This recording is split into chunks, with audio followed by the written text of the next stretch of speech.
All right, get ready to dive deep into Eternal Sunshine of the Spotless Mind. We're going way beyond just the heartbreak to tackle some serious head scratchers about memory, and identity.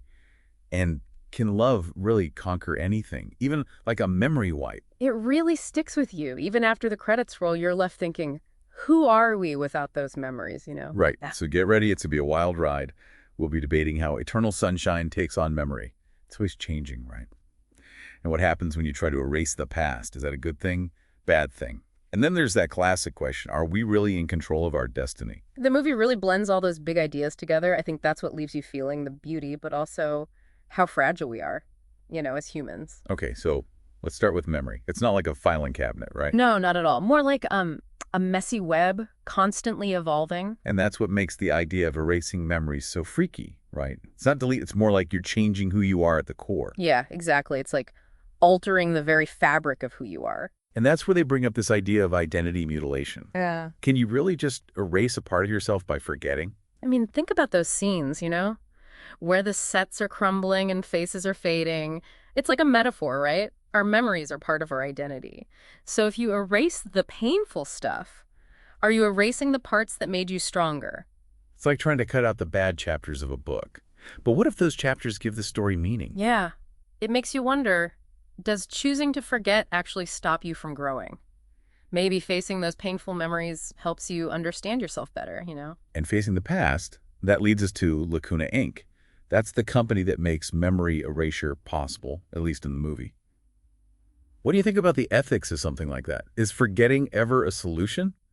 Or does it just cause more problems? It's a tough one. I get why you'd want to escape pain, but Eternal Sunshine, I think, it's warning us about that. It's saying real healing comes from facing your past, not erasing it.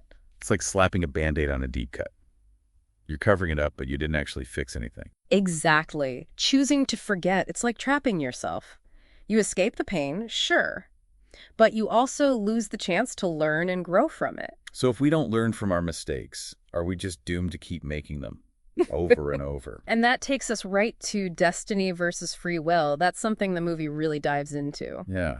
Even after they erase their memories, Joel and Clementine, they still find each other. So is it fate? Are they destined to keep repeating the same patterns?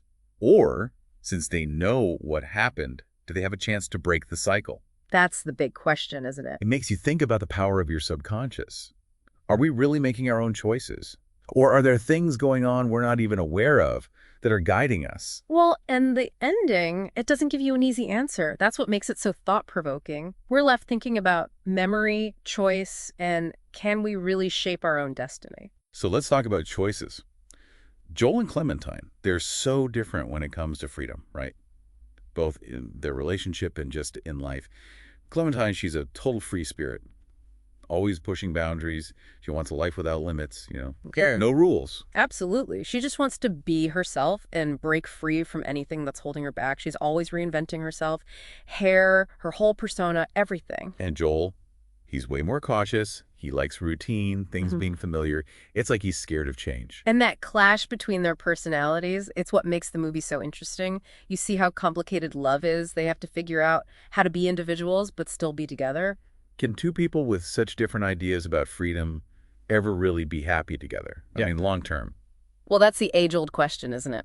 And Eternal Sunshine, I think it shows us both the struggles and the good stuff that come from figuring that out. Love makes you compromise, right? You have to balance being free with sharing your life with someone.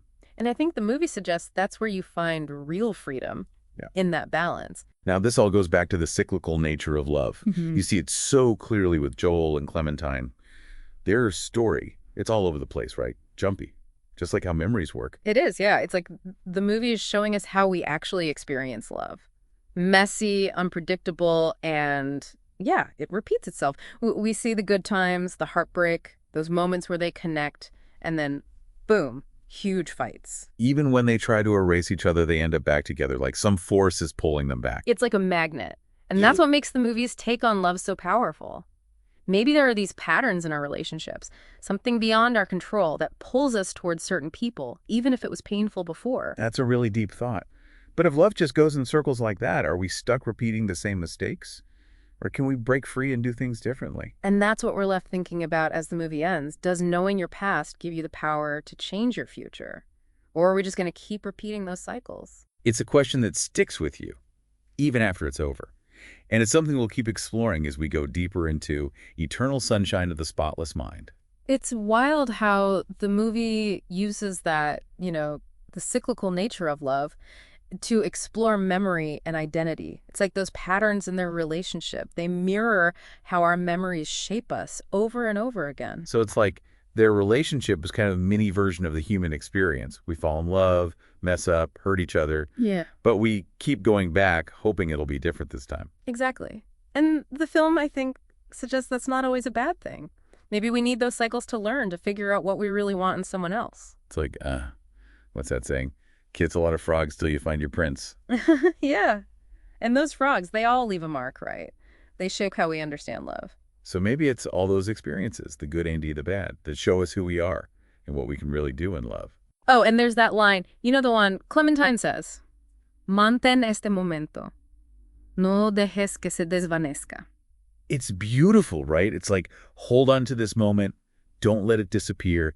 Even the small moments are precious. Even when things are crazy, remember those connections. Because in the end, those memories, they're what matter. They make the relationship meaningful, even if it doesn't last forever. So it's not about how long it lasts, but how deep it was. The intensity, those memories that stay with you. And those memories, even the painful ones, they're part of you now.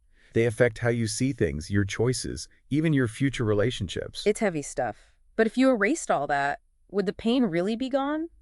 Or would there just be this whole, something's missing? That's what's so crazy about it. You might erase the pain, but then the joy is gone too. The passion, the things you learned. Tearing out pages from a book just because they're sad, you lose the whole story. And the way the movie jumps around in time, it's like our own memories, right? Things pop up when you hear a song or smell something. Random memories, but they can be so powerful. They take you right back to that moment. And those feelings, the way your body reacts, it proves that your past is still affecting you.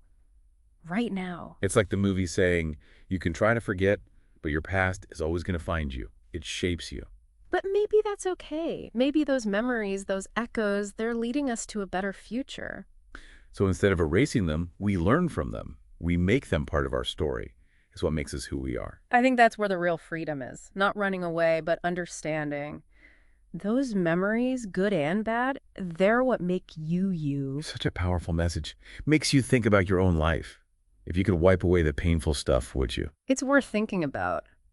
What if those bad memories, the ones that broke your heart, what if they taught you the most important lessons about yourselves, about love? Maybe they're the ones that lead you to figure out what you really want in a partner, in life. And maybe, just maybe, they prepare you for a love that's even stronger, more real, because of everything you went through to get there. It's like Eternal Sunshine is saying, hey, life's messy, love's messy, embrace it. The bumps make you who you are. And that's what makes it so real. It doesn't try to sugarcoat things. You see the fights, those moments of insecurity, the doubts, but also those big romantic gestures. Yeah, it's not a fairy tale. Love takes work. You have to grow, change, meet in the middle. And those hard times, when you clash, that's when you figure out how strong the connection is. So it's not about finding someone who completes you. Yeah. More like someone who challenges you to be better. Right. Someone who helps you grow, pushes you to be your best self. And a lot of times that growth comes from facing the stuff that hurts. Those memories that force you to deal with your weak spots, your fears. It's what teaches you to bounce back, to understand other people, to forgive. The movie doesn't tell you what to think. It just gives you all these ideas about love, memory, who you are, and lets you figure it out. You keep thinking about it long after it's over. It makes you look at your own relationships, your choices, how your memories made you who you are. Maybe that's the best thing about Eternal Sunshine. It helps us understand what it means to be human, all the messy, complicated stuff. So as we wrap up our deep dive, let's think about how powerful memory is, the good and the bad. Our memories, they make us who we are, guide our decisions, connect us to people. And even though they might fade or change over time, that feeling, the impact, it stays with you. And that's what makes life special, right? All those experiences, all those memories, they make you unique. So, last question. If you could wipe away those painful memories, would you really do it? Or is it better to embrace it all, knowing that even the bad stuff made your story richer? That's what Eternal Sunshine leaves us with, and it's something we all have to figure out on our own as we try to make sense of love, memory, and who we are.